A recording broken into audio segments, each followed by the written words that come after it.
Hi hello ಪ್ರೀತಿಯ ವಿದ್ಯಾರ್ಥಿಗಳೇ, ಪುನರ್ವಿ ಎಜು ಸಂಸ್ಕಾರಕ್ಕೆ ಸ್ವಾಗತ ಸುಸ್ವಾಗತ. ವಿದ್ಯಾರ್ಥಿಗಳೇ, ಈ ಒಂದು ವಿಡಿಯೋದಲ್ಲಿ ಪ್ರಥಮ ಪಿಯುಸಿಗೆ ಸಂಬಂಧಿಸಿದ ಹಾಗೆ ನಿಮ್ಮ ಒಂದು ಗದ್ಯ ಭಾಗದಲ್ಲಿ ಯಾವ ಯಾವ ಒಂದು ಇಂಪಾರ್ಟೆಂಟ್ ಕ್ವಶನ್ಸ್ ನ ಕೇಳ್ತಾರೆ ಅನ್ನೋದನ್ನ ತಿಳಿಸ್ಕೊಡ್ತಾ ಹೋಗ್ತಾ ಇರ್ತೀನಿ. ಜೊತೆಗೆ ನೀವೇನಾದ್ರೂ ಕೂಡ ಹೊಸದಾಗಿ ನಮ್ಮ ಚಾನಲ್ಗೆ ಭೇಟಿಯನ್ನ ಕೊಟ್ಟಿದ್ರೆ ಇನ್ನೂ ಕೂಡ ನಮ್ಮ ಚಾನಲ್ ಅನ್ನ ಸಬ್ಸ್ಕ್ರೈಬ್ ಮಾಡ್ಕೊಂಡಿಲ್ಲ ಅಂದ್ರೆ ಆದಷ್ಟು ಬೇಗ ಸಬ್ಸ್ಕ್ರೈಬ್ ಮಾಡ್ಕೊಳ್ಳಿ.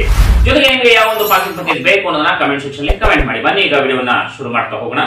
ಪ್ರಥಮ ಪಿಯುಸಿ ಮಧ್ಯವಾರ್ಷಿಕ ಪರೀಕ್ಷೆ 2024 ಗದ್ಯ ಭಾಗದಲ್ಲಿ ಕೇಳಲಾಗುವ 3 ಅಂಕದ ಪ್ರಶ್ನೆಗಳು ಉತ್ತರ ಸಮೇತ. ಸಂದರ್ಭ ಸಹಿತ ವಿವರಿಸಲಿ ಯಾವ ಕೇಳ್ತಾರೆ ಇಂಪಾರ್ಟೆಂಟ್ ಕ್ವಶನ್ಸ್ ನೋಡ್ತಾ ಹೋಗೋಣ. ಮೊದಲನೇ ಸಂದರ್ಭ, ಇಲ್ಲಿ ನನ್ನ ನಿನ್ನ ರಾಘವ ಯಾರು ಕೇಳಾರು? ಉತ್ತರವನ್ನ ನೋಡೋಣ ವಿದ್ಯಾರ್ಥಿಗಳೇ. ಈ ಮಾತನ್ನು ಡಾಕ್ಟರ್ ಬೆಸಗರಹಳ್ಳಿ ರಾಮಣ್ಣನವರು ಬರೆದಿರುವ ಗಾಂಧಿ ಎಂಬ ಗದ್ಯದಿಂದ ಆರಿಸಿಕೊಳ್ಳಲಾಗಿದೆ. ಈ ಮಾತನ್ನ ನಿಂಗಮ್ಮ ತನ್ನ ಮಗನಾದ ಗಾಂಧಿಗೆ ಹೇಳುತ್ತಾಳೆ. ನಿಂಗಮ್ಮ ಮತ್ತು ಗಾಂಧಿಯು ಸೂರ್ಯ ಮೂಡುವುದಕ್ಕೆ ಮುಂಚೆಯೇ ಬಂದು ಆಸ್ಪತ್ರೆಯಲ್ಲಿ ಕುಳಿತಿರುತ್ತಾರೆ. ಎಷ್ಟು ಹೊತ್ತಾದರೂ ಯಾರೂ ಅವರನ್ನ ಗಮನಿಸುವುದಿಲ್ಲ. ಆಗ ಗಾಂಧಿ ಅವಳ ಮುಖವನ್ನು ನೋಡಿ, ಬಿಸಿಲು ಜಾಸ್ತಿ ಆಗುತ್ತಾ ಇದೆ, ನಡಿ ಊರಿಗೆ ಹೋಗೋಣ ಎಂದಾಗ, ಸ್ವಲ್ಪ ಸುಮ್ಮನಿರು, ಬಂದವರು ಬಂದಿದ್ದೇವೆ, ವೈದ್ಯರಿಗೆ ತೋರಿಸಿಕೊಂಡು ಹೋಗೋಣ ಎನ್ನುತ್ತಾಳೆ. ಆಗ ಗಾಂಧಿಯು, ಹೊತ್ತುಡಕ್ಕೆ ಮುಂಚೆ ಬಂದಿದ್ದೇವೆ ಎಂದಾಗ ತಾಯಿ, ಇಲ್ಲಿ ನನ್ನ ನಿನ್ನ ರಾಘವ ಯಾಕೆ ಕೇಳ್ತಾರೆ ಎಂದು ಸಮಾಧಾನ ಪಡಿಸುತ್ತಾಳೆ. ಇನ್ನು ಎರಡನೆಯ ಸಂದರ್ಭವನ್ನು ನೋಡೋಣ. ಮೊದಲೇ ತೂರಾಡ್ತಿ ಬಿದ್ಗಿದು ಬುಟ್ಟಿ ಕಣಪ್ಪ. ಉತ್ತರ, ಈ ಮಾತನ್ನು ಡಾಕ್ಟರ್ ಬೆಸಗರಹಳ್ಳಿ ರಾಮಣ್ಣನವರು ಬರೆದಿರುವ ಗಾಂಧಿ ಎಂಬ ಗದ್ಯದಿಂದ ಆರಿಸಿಕೊಳ್ಳಲಾಗಿದೆ.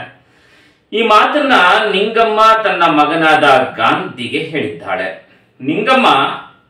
ನಿಂಗಮ್ಮಳಿಗೆ ತನ್ನ ಮಗನ ಬಾಯಿಯಿಂದ ವಯಸ್ಸಿಗೆ ಮೀರಿದ ಅನುಭವದ ಮಾತುಗಳು ಬಂದಾಗ ಆಶ್ಚರ್ಯವಾಗಲಿಲ್ಲ. ಹೆತ್ತ ಕರುಳು ಚುರುಕೆಂದು ಸೆರಗಿನಿಂದ ಕಣ್ಣೊರೆಸಿಕೊಂಡಳು.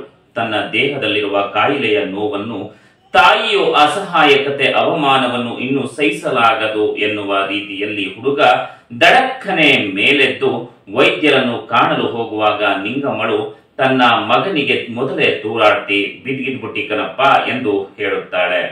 ಇನ್ನು ಮೂರನೆಯ ಸಂದರ್ಭವನ್ನು ನೋಡೋಣ. ಓಹೋ, ಇವನ ಹೆಸರು ಮಹಾಂತ ಗೌಡ ಅಂತ ಅಲ್ವೇ? ಉತ್ತರ, ಈ ಮಾತನ್ನು ಡಾಕ್ಟರ್ ಬೆಸಗರಹಳ್ಳಿನವರು ರಾಮಣ್ಣನವರು ಬರೆದಿರುವ ಗಾಂಧಿ ಎಂಬ ಗದ್ಯದಿಂದ ಆರಿಸಿಕೊಳ್ಳಲಾಗಿದೆ. ಈ ಮಾತನ್ನ ಜಿಲ್ಲಾ ಆಸ್ಪತ್ರೆಯ ಗುಮಾಸ್ತನು ಗಾಂಧಿ ಎಂಬ ಹುಡುಗನನ್ನ ನೋಡಿ ಕರಿಸಿದ್ದೇಗೌಡ ಹೇಳುತ್ತಾನೆ. ಕರಿಸಿದ್ದೇಗೌಡನು ತಮ್ಮ ತಾಲೂಕಿನ ಪ್ರಾಥಮಿಕ ಆರೋಗ್ಯ ಕೇಂದ್ರದ ವೈದ್ಯಾಧಿಕಾರಿಗಳು ಕೊಟ್ಟಿದ್ದ ಕಾಗದವನ್ನು ಜಿಲ್ಲಾ ಆಸ್ಪತ್ರೆಯ ಗುಮಾಸ್ತನಿಗೆ ಕೊಟ್ಟಾಗ ಗುಮಾಸ್ತ ಎಲ್ಲವನ್ನೂ ಓದಿ ಕರಿಸಿದ್ದೇಗೌಡನ ಕಡೆ ನೋಡಿ, ಯಾರನ್ನು ತೋರಿಸೋಕೆ ಕರ್ಕೊಂಡು ಬಂದಿರೋದು ಎಂದು ಕೇಳುತ್ತಾನೆ. ಆಗ ಕರಿಸಿದ್ದೇಗೌಡ ತನ್ನ ಮೊಮ್ಮಗನನ್ನು ತೋರಿಸಲು ಎಂದಾಗ ಗುಮಾಸ್ತ, ಓಹೋ, ಇವನ ಹೆಸರು ಮಹಾಂತೇಗೌಡ ಅಂತ ಅಲ್ವೇ ಎಂದು ಕೇಳಿದನು. ಇನ್ನು ಸಂದರ್ಭ 4, ಮನುಷ್ಯರು ಸಾಯ್ದೆ ಕಲ್ಲು ಸತ್ತದ, ಸುಮ್ಕಿರೋ ಮತ್ತೆ. ಉತ್ತರ, ಈ ಮಾತನ್ನು ಡಾಕ್ಟರ್ ಬೆಸಗರಹಳ್ಳಿ ರಾಮಣ್ಣನವರು ಬರೆದಿರುವ ಗಾಂಧಿ ಎಂಬ ಗದ್ಯದಿಂದ ಆರಿಸಿಕೊಳ್ಳಲಾಗಿದೆ. ಈ ಮಾತನ್ನು ಕರಿಸಿದ್ದೇಗೌಡ ತನ್ನ ಮಗಳಾದ ನಿಂಗಮ್ಮಳಿಗೆ ಹೇಳಿದ್ದಾನೆ. ಕರಿಸಿದ್ದೇಗೌಡನು ಹಣಕ್ಕಾಗಿ ಊರಿಗೆ ಹೋಗಿ ತನ್ನ ಮಗಳ ಹಾಗೂ ಮೊಮ್ಮಗಳ ಓಲೆಯನ್ನು ಗಿರವಿ ಇಡಲು ಪ್ರಯತ್ನಿಸಿದ. ಆದರೆ ಯಾರೂ ಒಪ್ಪಲಿಲ್ಲ. ಕೊನೆಗೆ ಹಲಸಿನ ಮರವನ್ನು ಮಾರಿ ಹಣವನ್ನು ಪಡೆದು ಆಸ್ಪತ್ರೆಗೆ ಹಿಂದಿರುಗುವಾಗ ಮಗಳು ನಿಂಗವ್ವ ಬಾಗಿಲಲ್ಲೇ ಪತಿಯನ್ನು ನಿಲ್ಲಿಸಿಕೊಂಡು ಅಳುತ್ತಾ ನಿಂತಿದ್ದಳು. ಆಗ ಕರಿಸಿದ್ದೇಗೌಡ, ಯಾವಾಗ ಜೀವ ಹೋಯಿತು ಎಂದು ಕೇಳುತ್ತಾನೆ. ನಿಂಗಮ್ಮ, ರಾತ್ರಿ ಸರೊತ್ತಿನಲ್ಲಿ ಎಂದು ಹೇಳಿ ಅಳಲು ಪ್ರಾರಂಭಿಸುತ್ತಾಳೆ. ಆ ಸಂದರ್ಭದಲ್ಲಿ ಕರಿಸಿದ್ದೇಗೌಡ, ಸುಮ್ಕಿರು, ಮನುಷ್ಯರು ಸಾಯದೆ ಕಲ್ಲು ಸತ್ತಾದ ಎಂದು ಮಗಳನ್ನು ಸಮಾಧಾನ ಪಡಿಸುತ್ತಾನೆ. ಸಂದರ್ಭ 5, ಎಷ್ಟು ಜೋರಾಗಿ ಜಗ್ಗಿದರೂ ಚಿಮ್ಮುತ್ತಿದ್ದುದು ದಾರದಷ್ಟೇ ದಪ್ಪದ ನೀರು. ಉತ್ತರ, ಈ ಮಾತನ್ನು ಚಾಹ ರಘುನಾಥ ಅವರು ಬರೆದಿರುವ ರಾಗಿ ಮುದ್ದೆ ಎಂಬ ಗದ್ಯದಿಂದ ಆರಿಸಿಕೊಳ್ಳಲಾಗಿದೆ. ಈ ಮಾತನ್ನು ಲೇಖಕರು ಮುದ್ದೆಗೆ ಸಂಬಂಧಿಸಿದಂತೆ ತನ್ನ ಬಾಲ್ಯದ ನೆನಪಿನಲ್ಲಿ ಅಚ್ಚೊತ್ತಿರುವ ಕರಿಯನನ್ನು ನೆನಪಿಸಿಕೊಳ್ಳುತ್ತಾ ಹೇಳಿದ್ದಾರೆ. ಕರಿಯನು ಹೋಟೆಲ್ ಕೆಲಸ ಮಾಡುತ್ತಿದ್ದ. ಅವನ ನಿಜವಾದ ಹೆಸರು ಗೊತ್ತಿರಲಿಲ್ಲ. ಕಪ್ಪಗಿದ್ದುದರಿಂದ ಕರಿಯ ಎಂದು ಕರೆಯುತ್ತಿದ್ದರು. ಅವನು ಲೇಖಕರ ಮನೆಯ ಪಕ್ಕದ ಬೋರ್ವೆಲ್ಗೆ ನೀರಿಗಾಗಿ ಬರುತ್ತಿದ್ದ. ನೀರು ಪಾತಾಳದಲ್ಲಿ ನೆಲೆ ನಿಂತ ಊರದು. ಆದುದರಿಂದ ಅವನು ಎಷ್ಟು ಜೋರಾಗಿ ಜಗ್ಗಿದರೂ ಚಿಮ್ಮುತ್ತಿದ್ದುದು ದಾರದಷ್ಟೇ ದಪ್ಪದ ನೀರು ಎಂದು ಲೇಖಕರು ಹೇಳಿದ್ದಾರೆ. ಮುಂದಿನ ಸಂದರ್ಭ, ಮುದ್ದೆ ಮಾಡಲಿಕ್ಕೆ ಪಳಗಿದ ಕೈಗಳೇ ಆಗಬೇಕು. ಉತ್ತರ. ಈ ಮಾತನ್ನು ಚಾಹ ರಘುನಾಥ ಅವರು ಬರೆದಿರುವ ರಾಗಿ ಮುದ್ದೆ ಎಂಬ ಗದ್ಯದಿಂದ ಆರಿಸಿಕೊಳ್ಳಲಾಗಿದೆ.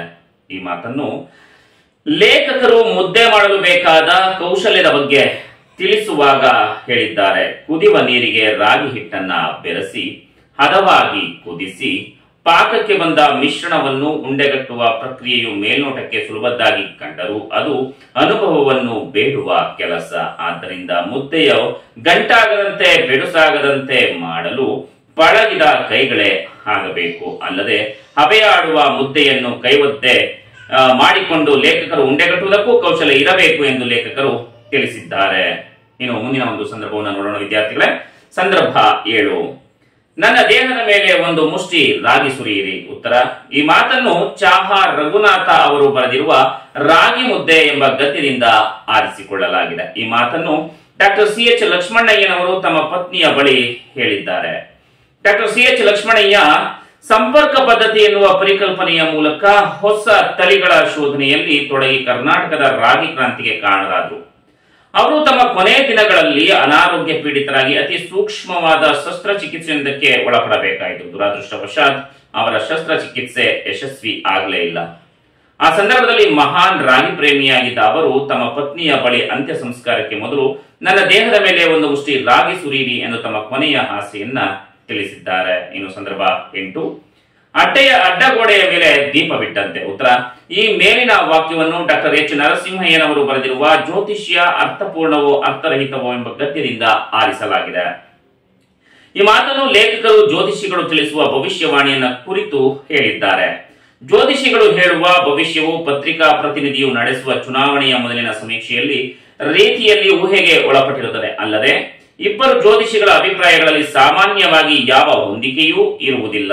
ಆದ್ದರಿಂದ ಅವರು ಹೇಳಿರುವ ಭವಿಷ್ಯಗಳು ಅಥವಾ ಹೇಳುವ ಭವಿಷ್ಯವು ಅಡ್ಡಗೋಡೆಯ ಮೇಲೆ ಇಟ್ಟ ದೀಪದ ಬೆಳಕಿನಂತೆ ಇರುತ್ತದೆ ಎಂದಿದ್ದಾರೆ.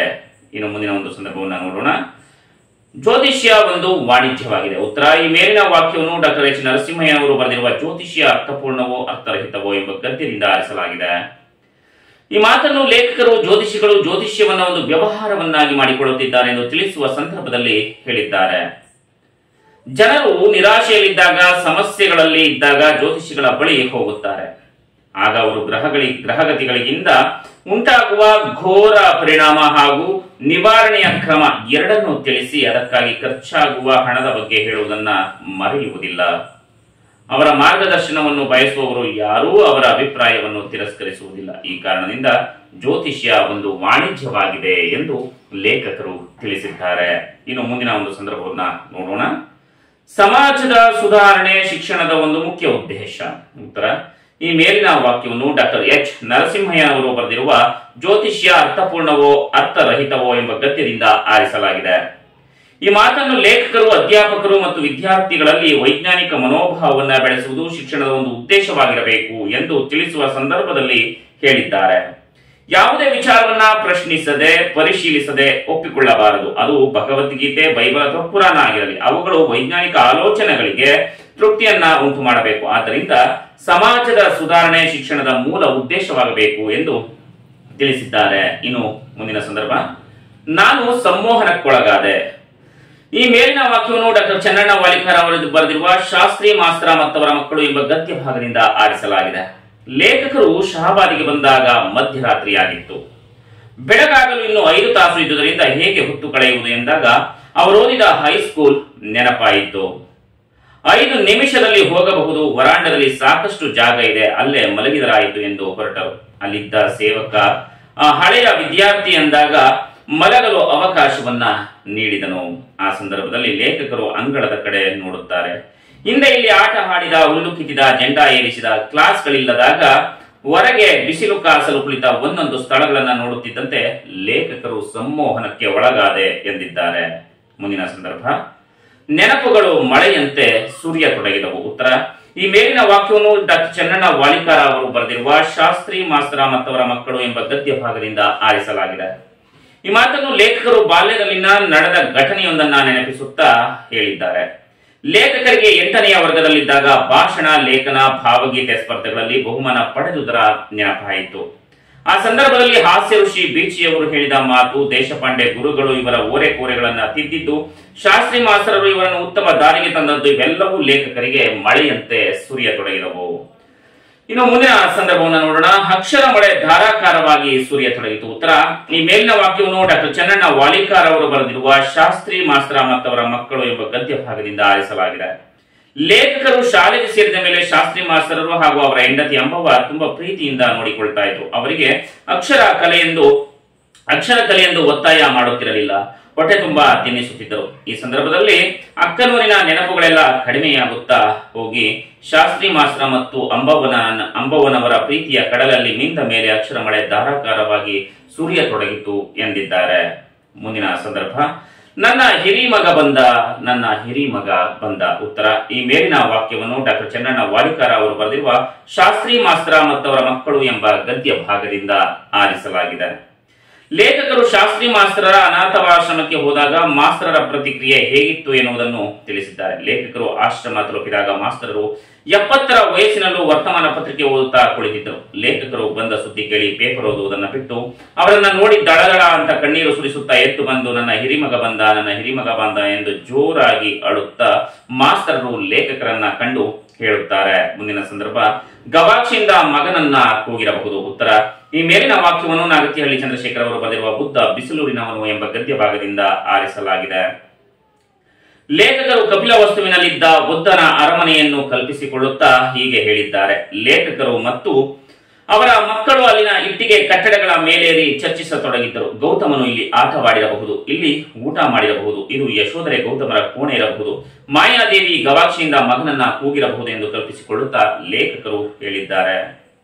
ಇನ್ನು ಕೊನೆಯ ಸಂದರ್ಭ, ಬುದ್ಧನೇ ಇಲ್ಲದ ಅರಮನೆಗೊಬ್ಬ ಗಾರ್ಡು.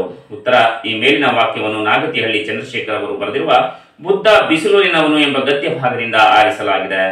ಲೇಖಕರು ಕಪಿಲವಸ್ತುವಿನ ಉದ್ಯಾನವನದಲ್ಲಿ ಇದ್ದ ಗಾರ್ಡ್ ಅನ್ನ ಕುರಿತು ಹೀಗೆ ಹೇಳಿದ್ದಾರೆ. ಕಪಿಲವಸ್ತುವಿನಲ್ಲಿ ಉದ್ಯಾನವನವನ್ನ ಬಿಟ್ಟರೆ ಅರಮನೆಯಾಗಲಿ, ಅಲ್ಲಿನ ಕೋಣೆಯಾಗಲಿ, ಗವಾಕ್ಷಿಯಾಗಲಿ ಯಾವುದೂ ಇರಲಿಲ್ಲ. ಅವೆಲ್ಲವೂ ಅವರ ಕಲ್ಪನೆಯಾಗಿತ್ತು. ಅಲ್ಲಿಂದ ಹೊರಬಂದಾಗ ಗಾರ್ಡು ಕಾಫಿಗೇನಾದ್ರೂ ಕೊಡಿ ಎಂದಾಗ ವಾಸ್ತವದ ಪ್ರಪಂಚಕ್ಕೆ ಬಂದ ಲೇಖಕರು ಆ ಸಂದರ್ಭದಲ್ಲಿ ಬುದ್ಧನು ಇಲ್ಲದ ಅರಮನೆಗೊಬ್ಬ ಗಾರ್ಡು ಎಂದು ಆಶ್ಚರ್ಯವನ್ನ ವ್ಯಕ್ತಪಡಿಸಿದ್ದಾರೆ. ವಿದ್ಯಾರ್ಥಿಗಳೇ, ಇದಿಷ್ಟು ನಿಮ್ಮ ಒಂದು ಮಿಡ್ ಟರ್ಮ್ ಎಕ್ಸಾಮ್ಗೆ ಕೇಳಲಾಗುವಂತಹ ಗದ್ಯ ಭಾಗದಲ್ಲಿ ಕೇಳಲಾಗುವಂತಹ ಸಂದರ್ಭಗಳಾಗಿರ್ಬೋದು. ಎಲ್ಲಾ ವಿದ್ಯಾರ್ಥಿಗಳಿಗೂ ಕೂಡ ಆಲ್ ದ ಬೆಸ್ಟ್. ಈ ವಿಡಿಯೋ ಇಷ್ಟ ಆದ್ರೆ ಶೇರ್ ಮಾಡಿ. ನಿಮಗೆ ಯಾವ ಒಂದು ಪಾಸಿಂಗ್ ಪ್ಯಾಕೇಜ್ ಅನ್ನು ಬೇಕು ಅಂತ ಕಮೆಂಟ್ ಮಾಡಿ. ಪ್ರತಿದಿನ ಎವ್ರಿಡೇ ಲೈವ್ ಕ್ಲಾಸಸ್ ಇರುತ್ತೆ 5 ಗಂಟೆ 10 ನಿಮಿಷಕ್ಕೆ. ಫಸ್ಟ್ PUC ಅವರಿಗೆ ಮಿಸ್ ಮಾಡಿದ್ರೆ ನಮ್ಮ ಚಾನಲ್ ಸಬ್ಸ್ಕ್ರೈಬ್ ಮಾಡಿಕೊಂಡು ಲೈವ್ ಕ್ಲಾಸಸ್ ನ ಅಟೆಂಡ್ ಮಾಡಿ. ಇದಕ್ಕೆ ಯಾವುದೇ ರೀತಿಯಾದಂತಹ ಚಾರ್ಜಸ್ ಇರೋದಿಲ್ಲ. ಜೊತೆಗೆ ಟೆಲಿಗ್ರಾಮ್ ಲಿಂಕ್ ನಲ್ಲಿ ಉಚಿತವಾಗಿ ನಿಮಗೆ PDF ಫೈಲ್ಗಳು ಸಿಗ್ತಾ ಹೋಗುತ್ತೆ. ಡಿಸ್ಕ್ರಿಪ್ಷನ್ ಬಾಕ್ಸ್ ನಲ್ಲಿ ಕೊನೆಯಲ್ಲಿ ಸ್ಕ್ರೋಲ್ ಮಾಡಿದ್ರೆ ಇನ್ಸ್ಟಾಗ್ರಾಮ್ ಜೊತೆಗೆ ಟೆಲಿಗ್ರಾಮ್ ಲಿಂಕ್ ಇದೆ. ಸೊ ಮಿಸ್ ಮಾಡಿದ್ರೆ ಫಾಲೋ ಮಾಡಿ. ಮತ್ತೆ ಮುಂದಿನ ಒಂದು ಪಾಸಿಂಗ್ ಪ್ಯಾಕೇಜ್ ಜೊತೆ ಭೇಟಿಯಾಗೋಣ. ಅಲ್ಲಿವರೆಗೂ ನಮಸ್ಕಾರ.